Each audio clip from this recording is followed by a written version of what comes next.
Leitura comentada do livro Um Curso em Milagres, comigo, Luciana. Capítulo 14. Ensinando a favor da verdade. Seção 10. A igualdade dos milagres. Quando nenhuma percepção se interpõe entre Deus e suas criações, que no caso somos nós, ou entre suas crianças e as delas próprias, o conhecimento da criação não pode deixar de continuar para sempre.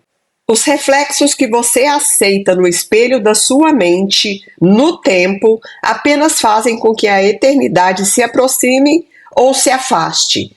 Esses reflexos é o que cada um de nós está aceitando na nossa mente. Quais os tipos de pensamentos estão sendo nutridos, né? Mas a eternidade em si está além de todo o tempo. Alcança então o que está fora do tempo e toca-o com a ajuda do seu reflexo em você. E assim se afastará do tempo e se voltará para a santidade, com tanta certeza quanto o reflexo da santidade chama a todos para que deixem de lado a culpa. Olha que interessante essa última parte aqui.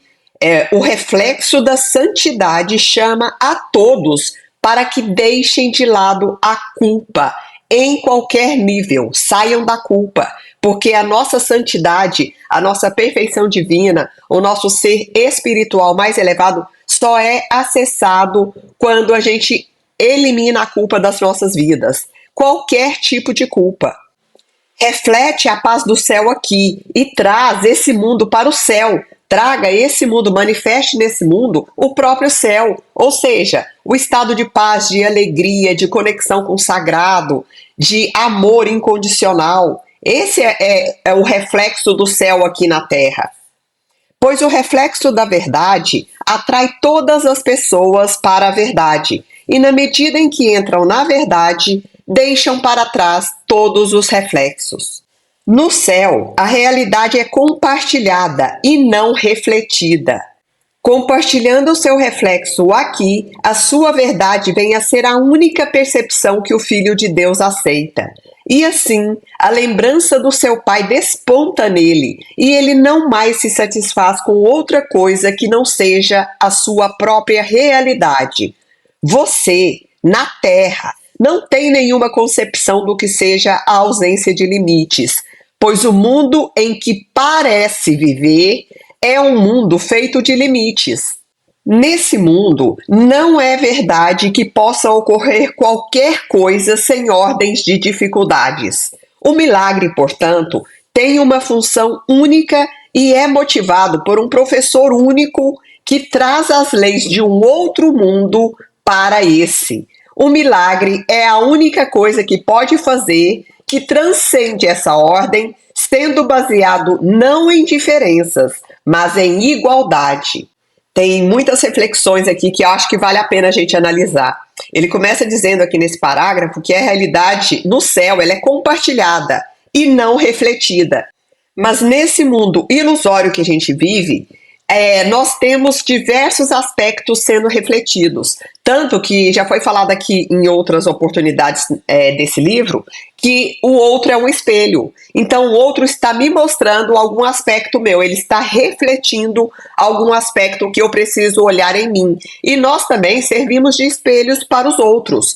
Então também refletimos aspectos de outras pessoas que elas têm que olhar para que possam se curar, para que possam superar, para que possam aceitar até, né? Então, assim, é um mundo de espelhos, literalmente de espelhos. Por isso que ele fala que no céu, nesse estado de consciência chamado céu, a realidade ela não é refletida, ela é compartilhada.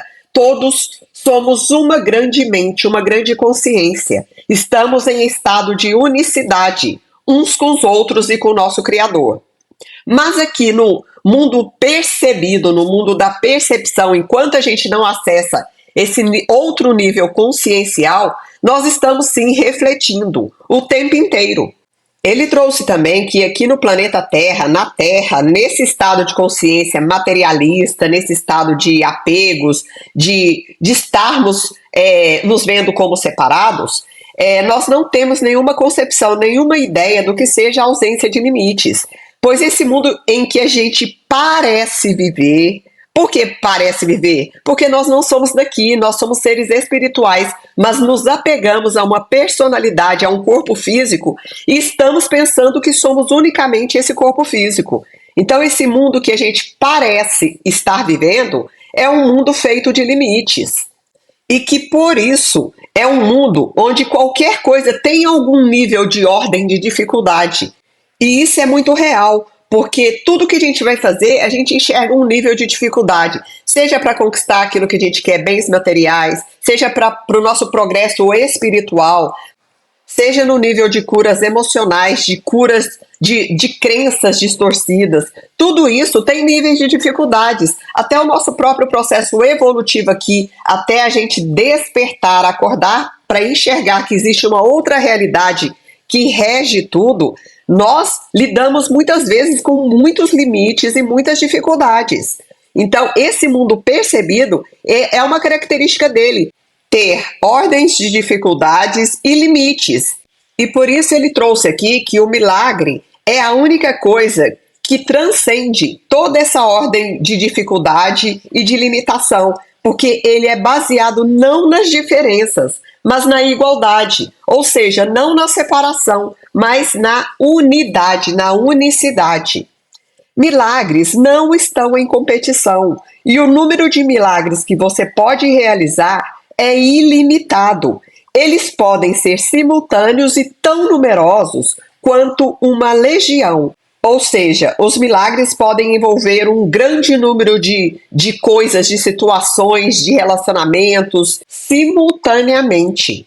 Isso não é difícil de compreender, uma vez que você concebe os milagres como sendo de alguma forma possíveis, ou seja, aceitando verdadeiramente que eles são possíveis. Só dessa forma a gente pode manifestar milagres. Porque se eu duvido e falo, nossa, como assim? Eu, um ser humano aqui limitadíssimo, como eu vou fazer milagres se nem santo eu sou? Porque a gente acredita que somente santos vão realizar milagres.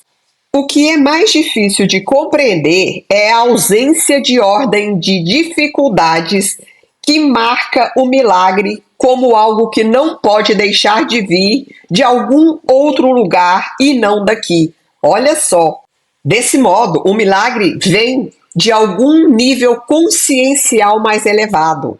E esse nível consciencial mais elevado é o nosso próprio, de cada um de nós. Então, quando a gente eleva o nosso nível para um nível mais elevado de amor, de perdão, de paz, de alegria, de desapego, de aceitação e de abertura da vida, nós estamos num nível consciencial mais elevado. A gente para de enxergar as diferenças, a gente para de julgar, de criticar, de brigar e diversas questões que a gente se vê aprisionado aqui no nosso cotidiano, né? Porque a nossa mente está o tempo todo tentando nos levar para esse estado egóico, para essa mente manipulativa, controladora, julgadora e extremamente limitada. Eu vou retomar essa última frase. O que é mais difícil de compreender é a ausência de ordem de dificuldades em milagres, que marca ou sela o milagre como algo que não pode deixar de vir de algum outro lugar e não daqui. Do ponto de vista do mundo, isso é impossível, do nosso ponto de vista limitado. Talvez você tenha estado ciente de que não há competição entre os teus pensamentos, os quais, embora possam entrar em conflito, podem ocorrer juntos e em grande número. Você pode estar tão habituado a isso que o fato te causa pouca surpresa. No entanto, está também habituado a classificar alguns dos seus pensamentos como mais importantes, mais amplos ou melhores, mais sábios ou mais produtivos e valiosos do que os outros. Isso é verdadeiro no que diz respeito aos pensamentos que atravessam a mente daqueles que pensam que vivem à parte, ou seja, que vivem separados uns dos outros. Pois alguns são reflexos do céu. Alguns desses pensamentos que a pessoa tem são reflexos do céu, de algo mais elevado, enquanto outros pensamentos são motivados pelo ego, que apenas parece pensar. Então ele fala aqui que a gente não tem nenhum nível de entendimento, de reflexivo em relação aos pensamentos que estão passando pela nossa cabeça, pela nossa mente. Então, podem vir pensamentos que a gente vai categorizando, rotulando como bons ou ruins, melhores ou piores, mais amplos ou mais sábios, mais produtivos ou valiosos do que uns dos outros, né? Então, a gente está o tempo todo categorizando, rotulando esses pensamentos e selecionando sem saber que qualquer pensamento que passe pela nossa mente, seja bom ou não no nosso nível de julgamento aqui, ele está criando alguma forma que será manifestada no mundo físico. O resultado disso é um trama, um padrão mutável que nunca descansa e nunca fica parado. É um fluxo incessante de pensamentos que mudam constantemente na nossa mente e a gente nem se dá conta dessa movimentação que acontece na mente.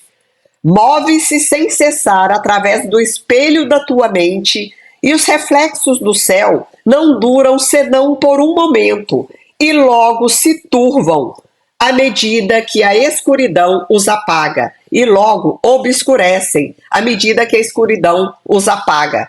O que é esse obscurecer? É porque um pensamento, às vezes um pensamento mais elevado que vem na nossa mente, de repente a gente não está vigilante e vem outros pensamentos que vão nos distrair, que normalmente são de ataques, de conflitos, de dramas emocionais, de apegos, de julgamentos, e que a gente acaba perdendo a oportunidade de manter em nossa mente esses pensamentos mais elevados, que são os reflexos do céu, porque esses pensamentos são obscurecidos pela escuridão, pelos pensamentos obscuros que está em desacordo com o nosso ser mais elevado.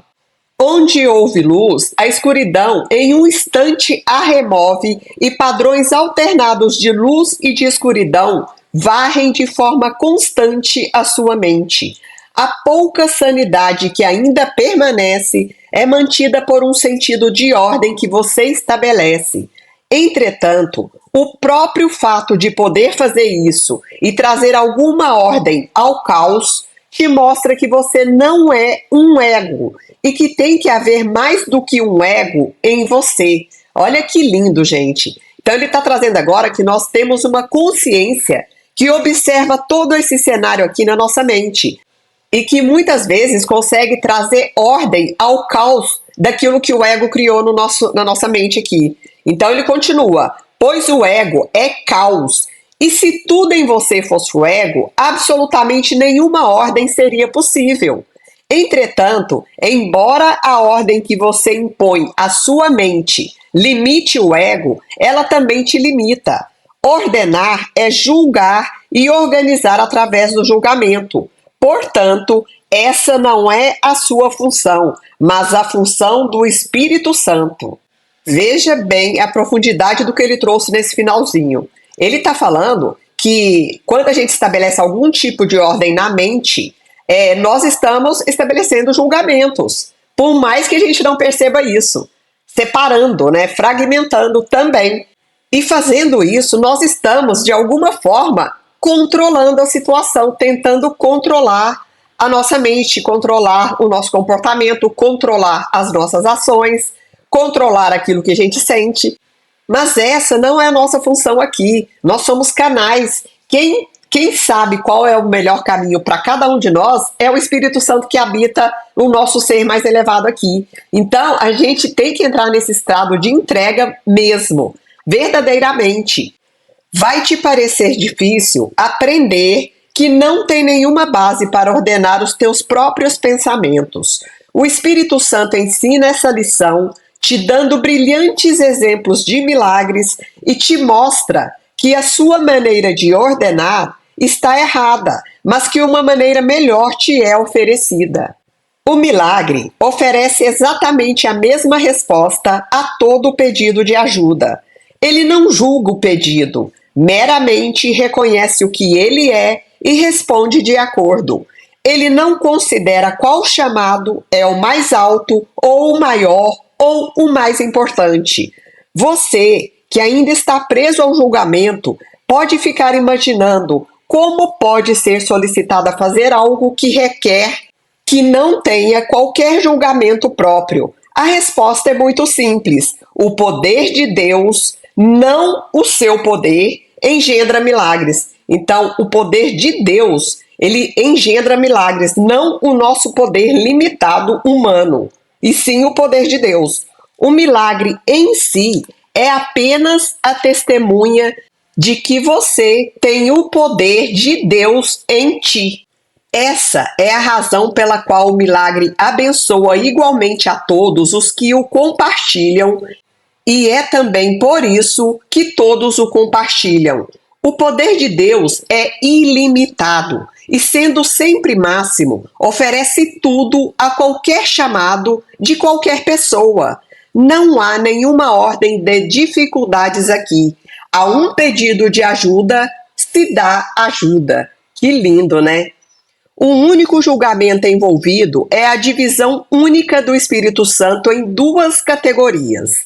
Uma de amor e a outra o pedido de amor. Não pode fazer essa divisão com segurança, pois está por demais confuso para reconhecer o amor ou para acreditar que tudo mais não é outra coisa senão um pedido de amor. Isso que foi falado é tão poderoso e eu custei tanto a entender que toda situação, toda discórdia, toda briga, toda acusação, todo julgamento não é outra coisa senão um pedido de amor. O outro está pedindo amor ou a gente mesmo. Isso vale para outras coisas também, toda doença, toda raiva, toda crítica, toda impaciência, toda acusação é um pedido de amor. Se não é um pedido de amor, a pessoa está agindo pelo amor, através do amor. Então, tudo está dividido em duas categorias. Ou estamos expressando o amor, ou recebendo amor, ou estamos pedindo amor, ou o outro está pedindo esse mesmo amor. Tipo assim, olha para mim, me valoriza, reconheça que eu estou aqui. A pessoa está sempre pedindo amor. Por mais que a nossa mente humana, a nossa mente egóica, tente nos fazer acreditar que é outra coisa. Não é sempre um pedido de amor. Tudo que é dissonante é um pedido de amor. Está por demais preso à forma e não ao conteúdo. Ele está falando que a gente não reconhece porque a gente está muito preso ao mundo da forma. A gente enxerga corpos separados, né? Então a gente acha que o outro está nos atacando. E não ao conteúdo, que é o sentimento por trás daquela ação, daquele comportamento, daquela reação da pessoa ou nossa mesma. O que considera conteúdo não é absolutamente conteúdo. É meramente forma e nada mais, pois não responde ao que um irmão realmente te oferece, mas só a sua percepção particular do seu oferecimento, pelo qual o ego julga o seu irmão. Está trazendo aqui que a gente não responde ao que um irmão realmente nos oferece, porque a nossa percepção, ela só vê um tipo de comportamento do outro, que é aquilo que ele está nos oferecendo. Mas isso é a forma pelo qual o ego está julgando o nosso irmão. O ego é incapaz de compreender o conteúdo e não se preocupa absolutamente com ele. Para o ego, se a forma é aceitável, o conteúdo também tem que ser. De outro modo, ele atacará a forma. Se você acredita que compreende alguma coisa a respeito da dinâmica do ego, permita-me te assegurar que nada compreende. Dinâmica do ego aqui está entre aspas. E ele está garantindo que a gente não compreende como o ego age na nossa mente, na nossa vida. Pois, por você mesmo, não poderia compreender essa dinâmica. O estudo do ego não é o estudo da mente. De fato, o ego gosta de se estudar e aprova inteiramente as iniciativas de estudantes que querem analisá-lo, assim, aprovando a sua importância. Gente, isso é muito verdadeiro. Eu mesmo já caí nessa cena do ego, de querer estudar o ego profundamente. E foi até uma questão que uma seguidora aqui do canal levantou num comentário, e eu falei para ela, não caia nessa cilada do ego, porque é isso que ele faz a gente fazer, ele nos leva para essa direção de querer estudá-lo. E a gente perde um tempão tentando estudar uma ilusão. Quando a gente está estudando o ego, a gente não está acreditando que ela é uma ilusão, a gente está dando poder para essa ilusão, nos manter mais tempo ainda distraídos, entre aspas, né, na nossa vida e também limitando a gente a evoluir, a olhar para o nosso ser mais elevado, o nosso ser espiritual. Isso também, estudar o ego, é um estratagema dele, que ele usa para nos impedir de evoluir. No entanto, eles apenas estudam a forma sem conteúdo significativo, aqueles que estão voltados para estudar o ego.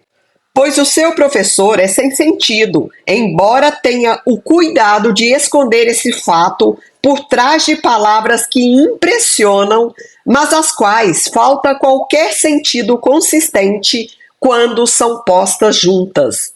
Isso é característico dos julgamentos do ego. Separadamente, eles parecem manter-se, mas coloque-os juntos e o sistema de pensamento que surge dessa união é incoerente e completamente caótico, pois a forma não é suficiente para o significado e a falta de conteúdo subjacente faz com que um sistema coeso seja impossível. Assim, a separação permanece sendo a condição escolhida pelo ego, pois ninguém sozinho pode julgar o ego verdadeiramente. Ninguém aqui sem a ajuda do Espírito Santo. Sozinhos nós não conseguimos. No entanto, quando dois ou mais se reúnem para buscar a verdade, o ego já não é mais capaz de defender a sua falta de conteúdo. O fato da união, no caso de duas ou mais mentes, lhes diz que ele não é verdadeiro. É impossível se lembrar de Deus em segredo e sozinho, pois lembrar-se de Deus significa que não está sozinho e está disposto a se lembrar disso. Ele está trazendo que quando a gente se enxerga separado, ou seja, quando a gente se enxerga sozinhos, cada um num corpo físico, é impossível se lembrar de Deus. Mas quando a gente já tem o entendimento de que não estamos separados, apenas aparentamos estar separados, aí nós estaremos nos estendendo uns aos outros e com isso a gente tem sim a possibilidade de lembrar de Deus, de conectar com Ele e de lembrar quem nós somos. Não tome nenhum pensamento para você mesmo, pois nenhum pensamento que tenha é para você mesmo. Aqui está em letra itálica, porque nossos pensamentos são compartilhados em outras mentes também. E nós estamos o tempo todo sendo afetados por outras mentes.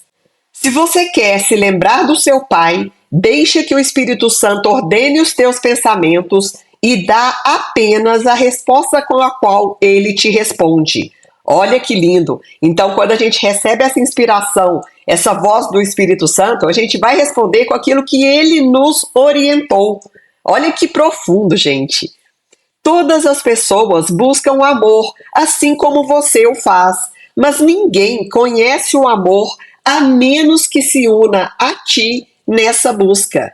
Se empreendem juntos essa busca, levarão com vocês uma luz tão poderosa que dará significado a tudo aquilo que verem. A jornada solitária é falha, porque excluiu aquilo que quer achar, que no caso é a unicidade, a extensão do amor. Só retomando aqui uma reflexão, que ele falou que todas as pessoas buscam o amor, assim como a gente faz, cada um de nós estamos buscando o amor, mas ninguém conhece o amor a menos que se una uns aos outros, porque o amor precisa ser compartilhado, estendido. Essa é a nossa principal função aqui como ser humano. Compartilhar, estender o amor, enxergar sempre a verdadeira essência do outro, a nossa própria verdadeira essência. Essa é a nossa função mais importante aqui. Assim como Deus se comunica com o Espírito Santo em você, também o Espírito Santo traduz as comunicações do Pai através de você, de forma que possa compreendê-la. Olha que bonito! Deus não tem comunicações secretas, pois tudo o que é dele é perfeitamente aberto e livremente acessível a todos, sendo para todos. Nada vive em segredo, e o que você quer esconder do Espírito Santo é nada. Qualquer interpretação que quiser dar a um irmão não tem sentido. Deixa que o Espírito Santo mostre-o a você e ensine a ambos o seu amor e o seu pedido de amor. Então, ele pede que a gente deixe que o Espírito Santo mostre para nós e para o nosso irmão, em qualquer relacionamento conturbado, conflituoso, desarmônico, que a gente permita que o Espírito Santo nos mostre a ambos que ou a gente está agindo pelo amor ou estamos pedindo amor. E ele continua: nem a sua mente, nem a mente do seu irmão contém mais do que essas duas ordens de pensamento, ou seja, a extensão do amor ou o pedido de amor. O milagre é o reconhecimento de que isso é verdadeiro. Onde há amor, o teu irmão tem que dá-lo a você, devido ao que é o amor. Mas onde há um pedido de amor, você tem que dá-lo devido ao que é. Ou seja, vou repetir aquela frase que eu adoro: devido ao que a gente é, porque nós somos a expressão do amor. Ensine só o amor, pois é isso que você é. Então nós somos essa manifestação do amor. Sempre que um relacionamento for na direção de alguma desarmonia, nós temos que dar amor, porque a outra pessoa estará pedindo amor. Anteriormente eu disse que esse curso iria te ensinar como se lembrar do que você é, restaurando a sua identidade em você mesmo.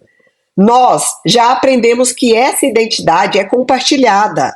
O milagre vem a ser o meio de compartilhá-la, suprindo a sua identidade onde quer que ela ainda não seja reconhecida. Você a reconhecerá. E o próprio Deus, cuja vontade é estar com seu filho para sempre, abençoará cada reconhecimento do seu filho com todo o amor que ele tem por ele. E o poder de todo o amor de Deus não estará ausente de qualquer milagre que você ofereça ao seu filho. Como então pode haver qualquer ordem de dificuldades entre eles? Ele deixa essa pergunta final em aberto para a gente refletir. Como pode haver qualquer ordem de dificuldades em milagres? Isso só se manifesta quando a gente começar a estender unicamente o amor e a sair da separação. Fim da leitura do livro-texto.